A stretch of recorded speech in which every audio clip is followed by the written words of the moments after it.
আপনারা কি খেয়াল করেছেন চারপাশে জ্ঞানের সংখ্যা যত বাড়ছে, সুবিধা যত বাড়ছে, কিন্তু মানুষের দুঃখ, হতাশা আর মানসিক অশান্তি ততই বাড়ছে। হাদিসে কি বলে জানেন?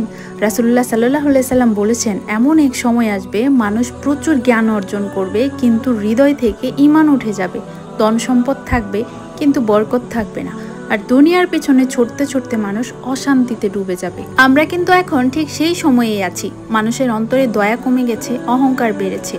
মানুষ সামাজিক যোগাযোগে হাজার বন্ধুর মাঝে থেকেও একা। অতিরিক্ত পাপ, অশ্লীলতা, তাকওয়া থেকে দূরে থাকা, এগুলো এমন অশান্তি সৃষ্টি করে যা কোনো টাকা, কোনো সফলতা দূর করতে পারে না। আল্লাহ বলেছেন, যে আমার স্মরণ থেকে মুখ ফিরিয়ে থাকে তার জীবন সংকীর্ণ করে দেয়। তাই দুঃখ কমানোর মূল চিকিৎসা দুনিয়ার মনোযোগ কমিয়ে হৃদয়কে আল্লাহর দিকে ফিরিয়ে নেওয়া। একটু নামাজ, একটু দোয়া, একটু তেলাওয়াত মানুষের বছরের স্ট্রেস কমিয়ে দিতে পারে মুহূর্তে। এটাই আল্লাহর প্রতিশ্রুতি।